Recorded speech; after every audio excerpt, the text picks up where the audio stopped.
በይገባኛል ውዝግብ በአስተዳደር ለውጦችና በሰላም እጦት እየተፈተነ ያለው የራያ ህዝብ በትግራይና በአማራ ክልል የይገባኛል ጥያቄ ከሚነሳባቸው አካባቢዎች አንዱ የሆነው የራያ አካባቢ ነዋሪዎች በየጊዜው በሚለዋወጥ አስተዳደርና በሚከሰት ድንገተኛ ግጭት ምክንያት ሰላምና መረጋጋት ርቋቸው ቆይተዋል። የሰሜኑን ደም አፋሳሽ ጦርነት ተከትሎ በአማራ ክልል ስር የገባው አካባቢው ከዚህ በኋላ አንዴ በትግራይ ጊዜያዊ አስተዳደር ሌላ ጊዜ በአማራ ክልል ከዚያም በፌዴራል ኮማንድ ፖስት ስር ሲተዳደር ነበር። የሰሜኑን ደም አፋሳሽ ጦርነት ተከትሎ በዚህ ምክንያት የትራንስፖርት ትምህርትና ሌሎች መንግስታዊና ማህበራዊ አገልግሎቶች ወጥነት በሌለውና በተቆራረጠ መልኩ ሲሰጡ ቆይተዋል። ባለፈው ሳምንት ጥር 22 2018 ዓ.ም በአካባቢው ተሰማርቶ የጸጥታ ሁኔታን ሲያስከብር የነበረው መከላከያ ሰራዊትና የፌዴራል ፖሊስ ለቆ ከወጣ በኋላ አካባቢው በሰሜኑ ጦርነት ወቅት የፌዴራል መንግስቱ ጋር ሲዋጉ በነበሩት የትግራይ ኃይሎች ስር ገብቷል። በዚህም በአስር ሺዎች የሚቆጠሩ በተለይ የአማራ ተወላጅ የሆኑ ነዋሪዎች ወደ አጎራባች አካባቢዎች መፈናቀላቸውን ተፈናቃዮችና ባለስልጣናት ተናግረዋል። የሰሜኑ ጦርነት ከተቀሰቀሰ በኋላ በተፈጠሩ ግጭቶችና ለመረጋጋቶች ምክንያት የአካባቢው ነዋሪዎች ከአራት ጊዜ በላይ ለመፈናቀል ተዳርገዋል፣ ተገደዋልም። ሚያዝያ ወር 2016 የትግራይ ታጣቂዎች ወደ ራያ አላማጣ አካባቢዎች ከገቡ በኋላ ከአካባቢው ሚሊሻዎች ጋር በተደረጉ የተኩስ ልውውጦች የአካባቢውን ባለስልጣናት ጨምሮ በሺዎች የሚቆጠሩ ሰዎች ተፈናቅለው ነበር። በወቅቱ የተባበሩት መንግስታት ድርጅት የሰብአዊ እርዳታ ማስተባበሪያ ጽህፈት ቤት ተፈናቅለው በቆቦ የተጠለሉ ሰዎች 42000 ገደማ እንደሚደርሱ በሪፖርቱ አመላክቶ ነበር። ከዚያም የአካባቢውን ጸጥታ ከሚያስከብረው የመከላከያ ሰራዊት ጋር በመነጋገርና ተፈናቃዮችን ወደ ቀያቸው ለመመለስ የተደረገው ሙከራም ተወሰነ መልኩ ተሳክቶ ነበር። ሆኖም ከዚህ ጊዜ ጀምሮ በከተማም ያሉ ትምህርት ቤቶች ተዘግተው መቆየታቸውንና አንዳንዶቹም የተዋጊዎች ማረፊያ ሆነው ሲያገለግሉ እንደነበር ከዚህ ቀደም መረጃዎች አመላክተዋል። አላማጣ ከተማም 8 አንደኛና ሁለተኛ ደረጃ ትምህርት ቤቶች እንዳሉ የጠቀሱት አንድ ወላጅ ሁሉም በመዘጋታቸው ልጆች ለስነ ልቦና ችግር ተዳርገዋል። ለደህንነታቸው ሲባል ስማቸው እንዲጠቀስ ያልፈለጉ የአካባቢው ነዋሪ በአሁኑ ወቅት በርካታ ሰዎች መፈናቀላቸውን ነው እየተናገሩት። የአካባቢው ነዋሪ የሆኑ ግለሰብ ብዙ ህዝብ ነው የተፈናቀለው፣ ይህን ለማወቅ ከተማው ላይ ያለውን ሁኔታ ማየት በቂ ነው፣ ከተማው ባዶ ነው ሲሉ ይናገራሉ። እነዚህ የተፈናቀሉ ሰዎች መደበኛም የሆነ መጠለያ ተዘጋጅቶላቸው ያረፉበት ቦታ እንደሌለ የገለጹት ነዋሪው በሆቴል አልጋ ይዘውና ለ3 ለ4 ቤት ተከራይተው እንደሚገኙም ነው የተናገሩት። የዓይን እማኙ ለዚህም በአንድ ቀን ለአልጋ ብቻ በትንሹ 400 ብር አካባቢ ለመክፈል እንደተገደዱ ምንጮች አረጋግጠዋል። የተፈናቀሉ ሰዎች ከ60 ሺህ በላይ ይሆናሉ። ከራያ አካባቢ ከሚገኙ 6 ወረዳዎችም ተፈናቅለው መጥተዋል ይላሉ ነዋሪዎቹ። ወደ ቆቦ፣ ወልዲያ፣ ሰቆጣ፣ ደሴ እንዲሁም ሌሎች አካባቢዎች የሄዱም በርካቶች ናቸው። የቆቦ ከተማ ከንቲባ የሆኑት ኃይላብ ወንድማገኝ በከተማዋ በተለያየ ቦታ የተፈናቀሉ ሰዎች እንደሚገኙ፣ ነገር ግን የተፈናቃዮችን ቁጥር እና ያሉበት ሁኔታ ለማወቅ አመራሮች መረጃዎችን እያሰባሰቡ እንደሆነ ተናግረዋል። የሰሜን ወሎ ዞን አደጋ መከላከልና ምግብ ዋስትና ማስተባበሪያ ጽህፈት ቤት ኃላፊ በበኩላቸው በጉዳዩ ላይ እየተነጋገሩ እንደሆነ ገልጸዋል። አካባቢው ከተፈናቀሉት በተጨማሪ እዛው ያሉ ነዋሪዎችን በስጋት ውስጥ መሆናቸውን ከመናገር አልሸሸጉም። አንዲት የአላማጣ ከተማ ነዋሪ እናት እንደተናገሩት ሰዎች ተፈናቅለው እንደወጡ እርሳቸውና ቤተሰባቸው ጋር ተደብቆ እንደሚገኝ ነው ለምንጮች የተናገሩት። ልጆችን ይዤ በወጣ ምን አበላችኋለሁ፣ የትስ አርፋለሁ የሚልም መከራከሪያ ሀሳብ ያቀርባሉ።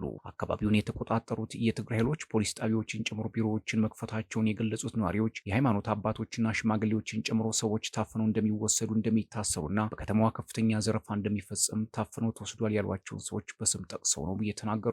ከዚህ በተጨማሪ ባንኮች ቀደም ብሎ 1000 ብር ማውጣት እንደሚፈቀድላቸው ነገር ግን አሁን ላይ ይህ እንደሌለ ገልጸዋል። በተለያዩ አካባቢዎች በተዘረጉ ኬላዎች ፍተሻ እንደሚያደርጉና ማንነት በመለየት የአማራ ሰዎች ኢላማ ይደረጋሉ፣ የፋይዳ መታወቂያ ካገኙም ይሰባብራሉ ሲሉ ተናግረዋል። ማኞች በምርጫ ቦርድ ህጋዊነቱ የተሰረዘው ህወሓትም ሆነ የትግራይ ጊዜያዊ አስተዳደር በአካባቢው ስላለ ሁኔታ እና ስለሚቀርቡ ክሶች ያሉት ነገር የለም። የሰሜኑ ጦርነት ከቋጨው የፕሪቶሪያ ስምምነት በኋላም የትግራይ ኃይሎችና የፌዴራል መንግስት ከፍተኛ አዛዦች የትግራይ ኃይሎችን ትጥቅ ለማስፈታት ለማሰናበትና መልሶ ለማቋቋም በናይሮቢ የመግባቢያ ሰነድ ቢፈራረሙም ገራል አሁንም ድረስ ትጥቅ ያልፈቱ በርካታ ተዋጊዎች እንዳሉ ይነገራል። ግንቦት ወር 2016 የብሔራዊ ታድሶ ኮሚሽን ምክትል ኮሚሽነር ተስፋለም ያድጎ በስምምነቱ መሰረት 274800 የትግራይ ኃይሎች ትጥቅ እንደሚፈቱም ተናግረው ነበር። ሆኖም ይህ በተባለ በአንድ ዓመት ከ6 ወር ጊዜ ውስጥ ትጥቅ ፈተው ወደ ሰላማዊ ህይወት የተቀላቀሉት 63000 ያህሉ ብቻ እንደሆኑ መረጃዎች ያመላክታሉ።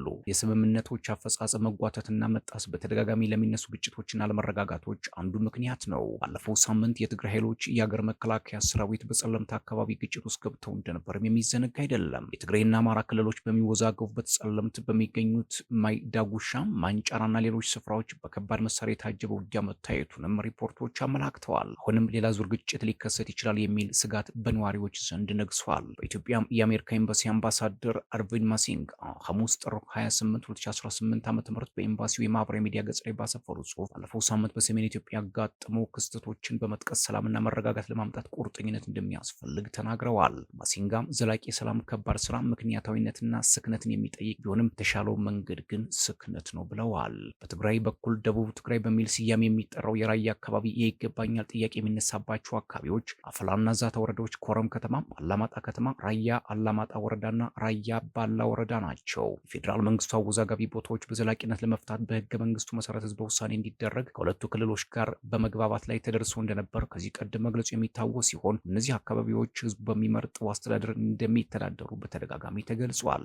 ጠቅላይ ሚኒስትር ዶክተር አብይ አህመድ ጥር 26 2018 ዓ.ም በህዝብ ተወካዮች ምክር ቤት ውስጥ በሰጡት ማብራሪያ አወዛጋቢ የሆኑ አካባቢዎችን ጉዳይ አንስተዋል። በዚህ ማብራሪያቸው ወልቃይትን ብቻ በስም ጠቅሰው ያነሱ ሲሆን ውዝግቦች በህዝበ ውሳኔ እንዲፈቱ የፌዴራል መንግስት ፍላጎት እንደሆነም አጽንኦት ሰጥተው ተናግረው ነበር። ሌላው መረጃ ትራምፕ ባራክና ሚሼል ኦባማን ዝንጀሮ አድርጎ የሚያሳይ ዘረኛ ቪዲዮ ከለጠፉ በኋላ ማጥፋታቸው አነጋጋሪ ሆኗል። አጠቃላይ ቪዲዮ 62 ሰከንድ ርዝማኔ ያለው ሲሆን ዘ ላይን ስሊፕስ ቱናይት በሚል ማጀቢያ ሙዚቃ አለው። በቪዲዮ መጨረሻ ላይ ባራክና ሚሼል ኦባማን እንደ ዝንጀሮ አድርጎ የሚያሳይ ክፍልም ታይቷል። እንደ ፈረንጆቹ በ2020 የተካሄደው ምርጫ ተጭበርብሯል የሚል ይዘት ያለው ቪዲዮ ትራምፕ በማህበራዊ ሚዲያቸው ላይ አጋርተዋል። ትራምፕ ለጋዜጠኞች በሰጡት ማብራሪያ ምንም ስህተት አልሰራሁም፣ የቪዲዮውን መጀመሪያ ክፍል ብቻ ካየሁት በኋላ ነው የቢሮ ሰራተኞች የለጠፉት። ኦባማን በዚህ መንገድ የሚያሳይ ክፍል እንዳለው አላወቅኩም ነበር ብለዋል። ጥቁር አሜሪካዊው ሪፐብሊካን ሴናተር ቲም ስኮት በዋይት ሀውስ ያየሁት እጅግ ዘረኛ ነገር ነው ሲሉ ተችተዋል። ዋይት ሀውስ መጀመሪያ አካባቢ ተቺዎችን ሐሰተኛ ቁጣ ታስተጋቡ ብሎ ቢያብጠለጥልም ውግዘቱ ሲበረታ ቪዲዮን ከትራምፕ ትሩ ሶሻል ገጽ ላይ እንዲጠፋም አድርጓል። ዋይት ሀውስ ኋላ ላይ በስህተት ቪዲዮ እንደተለጠፈም ገልጿል። ኤክስ ላይ ይዘት የሚጋራው ወግ አጥባቂ ዜሪያስ የሰራው ቪዲዮ ጥቁር ህዝብን ከዝንጀሮ ጋር የሚያመሳስል ዘረኛ ይዘት አለው። የኒውዮርክ ተወካይ አሌክሳንድሪያ ኦካዚዮ ኮርቴዝ፣ የኒውዮርክ ከንቲባ ዞሆራን ማምዳኒና የቀድሞ የውጭ ጉዳይ ኃላፊ ሂላሪ ክሊንተን ከተለያዩ እንስሳት ጋር እየተነጻጸሩ በቪዲዮ ይታያሉ። የቀድሞ ፕሬዚደንት ጆ ባይደን እንደ ዝንጀሮ ሙዝ ሲበሉም ቪዲዮ ያሳያል። ባራክና ሚሼል ኦባማም እስካሁን አስተያየት አልሰጡም። ትራምፕ በኤርፎርስ አውሮፕላን ላይ ሆነው ለጋዜጠኞች በሰጡት መግለጫ ብዙ ሺህ ነገሮች ነው የምመለከተው፣ ቪዲዮውን ትንሽ ካየሁ በኋላ ሙሉውን እንዲመለከቱ ብዬ ለሚመለከታቸው ሰጥቻለሁ ብለዋል። ምርጫው መጭበርበሩን በተመለከተ ቪዲዮቹ ያስተላለፈው መልእክት ትክክለኛ እንደሆነም ዶናልድ ጄ ትራምፕ ይከራከራሉ። የትራምፕ ደጋፊዎች ሳይቀር የቪዲዮውን ዘረኛነት በመግለጽ ከገጻቸው እንዲወገድላቸውም ጠይቀዋል። ሪፐብሊካኑ የኒውዮርክ ተወካይ ማይክ ላውር በጣም የተሳሳተና አስቀያሚ ይዘት ነው፣ በአፋጣኝ ይቅርታ መጠየቅ አለበት ሲሉ ይሞግታሉ። ቪዲዮው ከትራምፕ ገጽ ከወረደ በኋላም ትችቱ አላባራም። ሲቢኤስ እንደዘገበው የትራምፕ ወዳጅ የሆኑት የፍሎሪዳ ተወካይ ብራያን ዶናልድስ ቪዲዮ ከተለጠፈ በኋላ ወደ ዋይት ሀውስ ደውለው ቁጣቸውን ገልጸዋል። ፕሬዚዳንቱ የጣሉበትን ኃላፊነት ያልተወጣ አንድ ሰራተኛ የሰራው ስህተት ነው የሚል ምላሽ እንደተሰጣቸውም ተናግረዋል። በትራምፕ ገጽ ላይ የሚለጠፉ ይዘቶች ምን አይነት የማጣሪያ ሂደት እንደሚያልፉ ቢቢሲ ከዋይት ሀውስ ማብራሪያም ጠይቋል። የዋይት ሀውስ ፕሬስ ሴክሬታሪ ካሮላይን ሌቪት ቪዲዮ ፕሬዚዳንት ትራምፕ ንጉስ አድርጎ የሚስልና ዲሞክራቶችን ከላይን ኪንግ ፊልም ገጽ ባህሪያት ጋር የሚያነጻጽር ነው፣ ሐሰተኛ ቁጣን መዘገብ አቁሙና ለአሜሪካ ህዝብ ግድ የሚሰጥ ነገር ላይ አተኩሩ የሚል ምላሽ ሰጥተዋል። የናሽናል አሶሲዬሽን ፎር ዘ አድቫንስመንት ኦፍ ከለርድ ፒፕል ፕሬዚዳንት ኃላፊ ድሪክ ጆንሰን ቪዲዮ ከመሰረዙ በፊት አስቀያሚና አጸያፊ ነው ሲሉ አብጠልጥለውታል። ትራምፕ ከጄፈሪ ፒስተን ሰነዶች ትኩረት ለማስቀየር እየሞከሩን በማለትም የሚተቿቸው በርከት ብለዋል። የ2020 ፕሬዚዳንታዊ ምርጫም ተጭበርብሯል የሚለው ክስ ሐሰተኛ እንደሆነ በተደጋጋሚ ተገልጿል። ትራምፕ ሚሼልና ባራክ ኦባማን በመንቀፍም ይታወቃሉ። ባራክ ኦባማ ኬንያን የተወለዱት የሚል ሐሰተኛ ዜና አሰራጭተው እንደነበር ይታወሳል። ባራክ የተወለዱት ሀዋይ ሲሆን በዜግነታቸውም አሜሪካዊ ናቸው። ክቡራትና ክቡራን ለሰዓቱ የነበረኝ መረጃ ይህን ይመስል ነበር። ሰብስክራይብ፣ ላይክ፣ ሼር፣ ኮሜንት እያደረጋችሁ ቤተሰብ ሁኑ። ሰላም